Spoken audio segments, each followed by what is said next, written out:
Good afternoon, at least it's afternoon for me.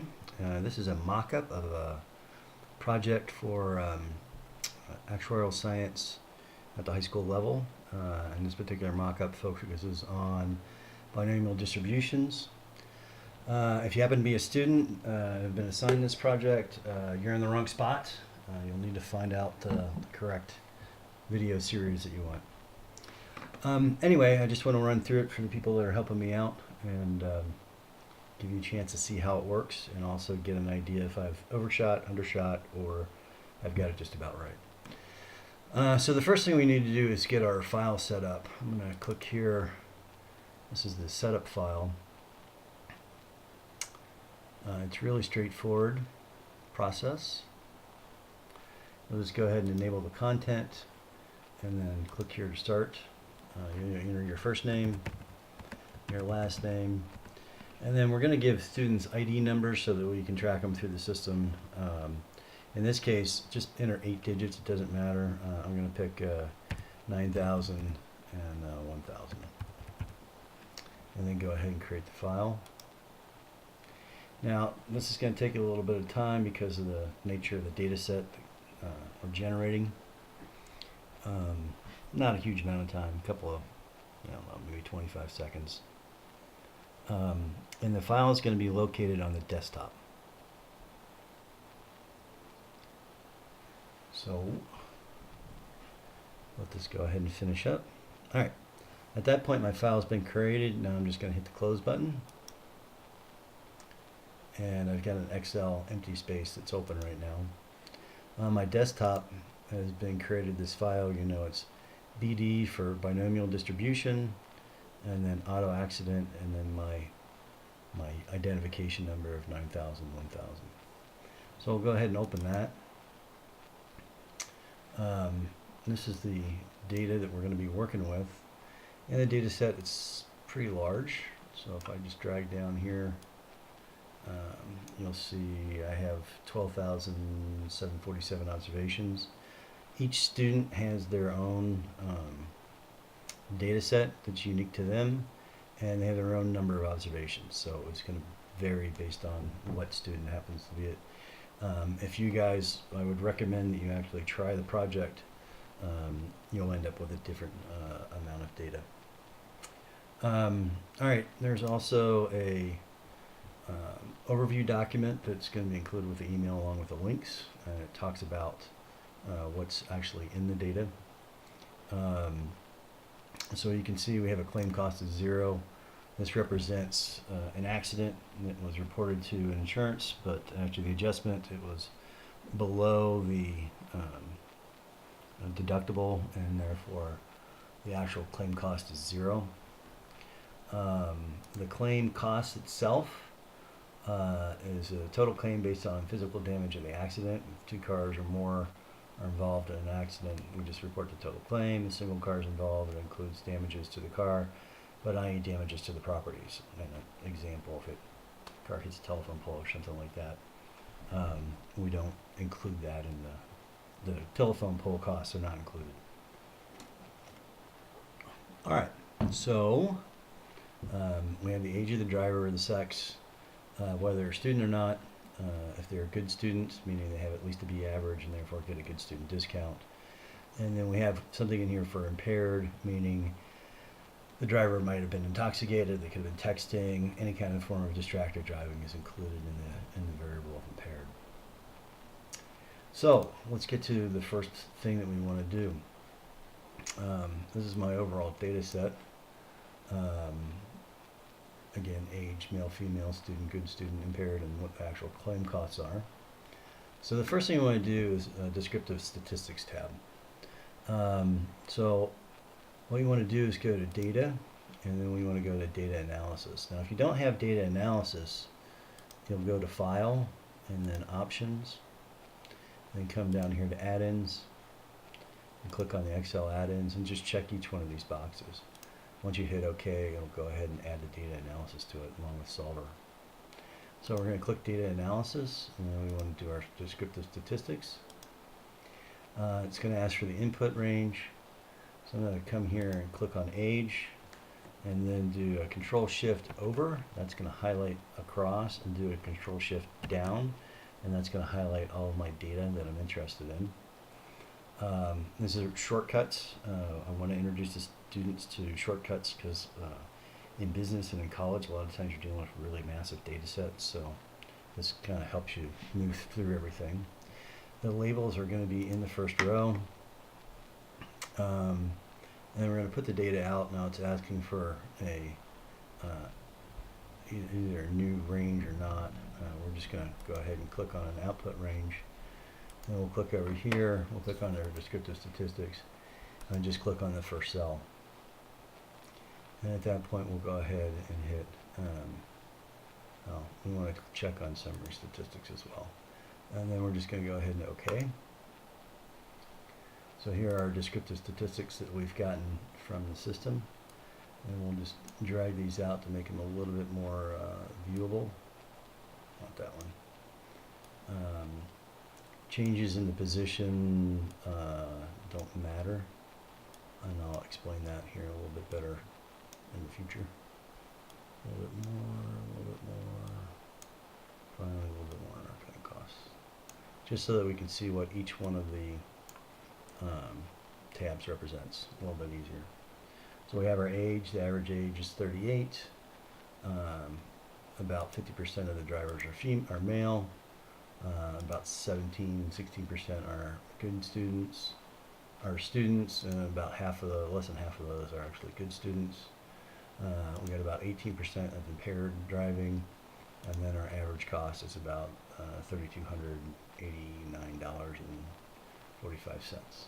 All right, and then the rest of the just does come along: the standard error, the median mode, standard deviation, sample kurtosis, skewness.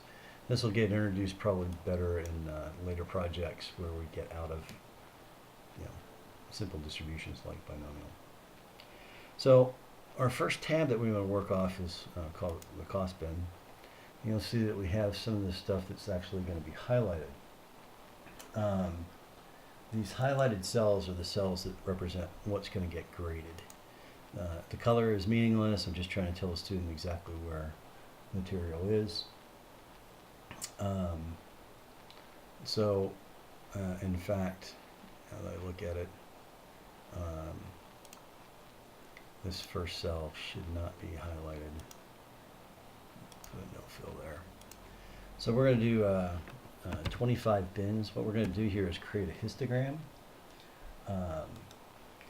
So what I'm looking for now on the step, and this is going to, let me no fill this one too, so you can see what I'm doing a little bit better. And you can always look up here on the tab bar to see what I'm actually typing in. So what we want here is the range, and this is our cost bin. So we're going to set that equal to, and come over to our descriptive statistics. We're going to click on the range. And since we go from 0 cost up, that's all we need to do. And then we're going to divide that by the number of bins that we're interested in. All right, we're going to look at our groups. We're going to do 1 through 25, and just to do this simply, I'm going to enter 1 here at the beginning. We use a fill command. We're going to do a series fill running in columns, and we're going to go from 1 to 25. So that's just a quick, easy way to get a series put together. All right, so now our bin represents the group that we're in multiplied by the underlying step. And we want to go ahead and finish out. We can drag down. Oops, sorry. I forgot to do one thing here. We want our group to vary, but we want our step to stay the same. So we hit an F4 here to lock that tab in, and then we're going to go down. Again, at any point you can pause the video, rewind it, etc. So again, all I did here is if I click on the reference point that I want to lock in, I hit F4, so that's going to lock in the 2, that's going to lock in the B, that's completely unlocked, so as you drag everything changes, and that's back to being locked. Oh, go back over here. I want this guy. Dear. So this is going to be equal to our group multiplied by our step, and then an F4. All right, so in our next step is we're going to use a what's called the frequency function, and it's an array function. So the first thing we do is I'm picking on the first one, and then I'm going to do shift and grab the last, and now I'm going to say that it's equal to FREQ, so frequency comes up, we'll just click on that. The data array is, we want to do our cost, so we're going to come out to our account data, click on the first run of cost, again control shift, and then the down arrow highlights the entire column nice and quickly, comma, come back to our cost bin, and the next thing we need is our bins array, and that's going to be this one. And again, we do a control shift down to grab everything that's in the column. And we'll end it with a parenthesis, and then you do, because it's an array function, meaning all these cells are going to be filled with the same equation, we're going to do a control shift and then enter. So what we got here is a count. So in bin 1, meaning between 0 and 1,800 bucks, 6,400 of the accidents occur. And then when we get out here to the high end, we're only getting one accident. All right, so the next thing that we want to do is go ahead and plot these guys. I'm going to do a little bit of formatting here. I'm going to change the step to a $sign. And I'm going to change my bin here also to a $sign. All right, and now I'm going to highlight my count. And we're going to go ahead and insert,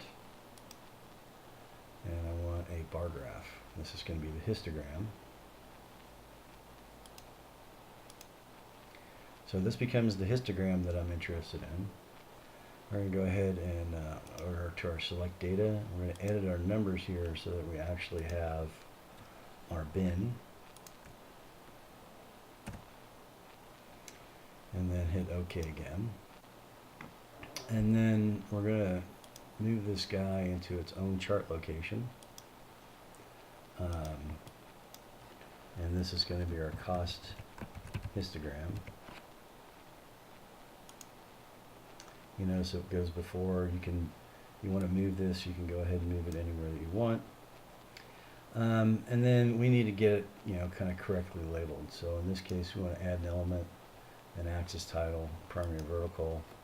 This is the cost of accident. And then we want to go ahead and add a vertical title, number of accidents. Okay.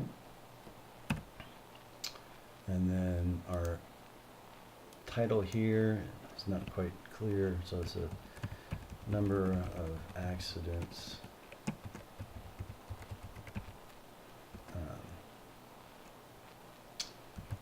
by cost.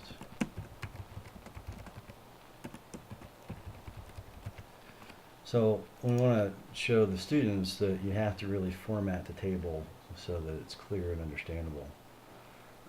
Last thing I usually do, format the plot area. We want to do a border on it, and we're going to do a solid line. It picks this goofy green blue color, I don't know why. We're going to go to black, and now we have our underlying table that we're interested in. And then this table, I'm going to just start a quick Word document. We want the student to do a write-up.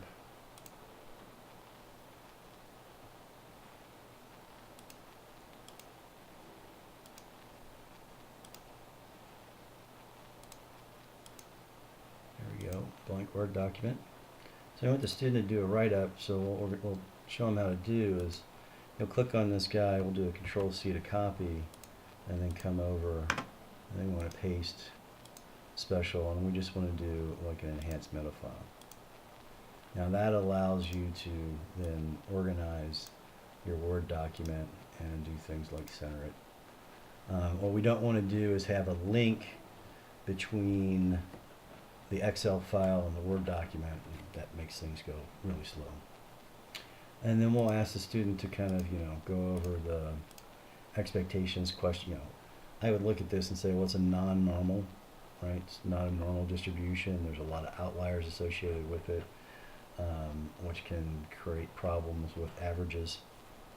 So maybe medians would be a better way to look at the analysis, etc. All right, so then we would ask the students, now I've gone through this, on the age bin, you're going to do the exact same thing. Our groups are going to be 25, and then our step is going to be equal to, we want the range of age. So here's our age, we're going to go ahead and click on the range, 84 years. And then we're going to divide that by our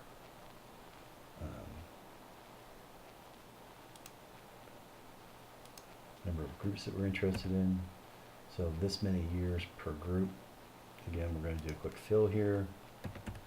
And then we're going to go ahead and fill and do the series fill. So 1 to 25 and columns. And then blank these guys out real quick just to make it a little clearer. Our equation here is a little bit different because we have a minimum value, right? 2-year-olds, 0-year-olds don't drive. So this is now going to be equal to the group number multiplied by the step, and we'll have F4 to lock that in. And then we need to add to that the minimum age. And we hit F4 to lock that in. Okay, so our first bin is at 19.36. And then we can do a control shift and highlight. No, that just highlights too much. Normally it runs sideways, but that's okay. So we're going to just highlight the group, and then we're just going to go ahead and do a fill down. That just drags the equation down a little bit quicker. And then again here, we want to highlight everybody. So I click the first one and hold down the shift key and click the bottom. And it's equal to FREQ, frequency. In this case, we're looking for age and the number of accidents. So our data array can still be the cost. Actually, the data array can be just about anything at this point. So then I'm going to do a control shift and down. And then our bins, oh, I'm sorry. Actually, that's not true. Our data array should be our age group. So now we have, click on the first one, control shift down, and then we've got our comma, and we'll go back to our age bin, and now it asks to pick the bins. So we'll pick our bins, control shift down, and then end it with a parenthesis, and then do a control shift enter so that you get the counts. And then we'll go ahead and add another plot to it. And just highlight from count on down, and then go ahead and insert, and then we want our bar chart, and then go back through and edit everything. So that's what we're going to do. That's step one. I'm going to stop the video here, and we'll come back to step two and continue. Our next thing is to calculate conditional needs. Thank you very much. Hope your day's going well.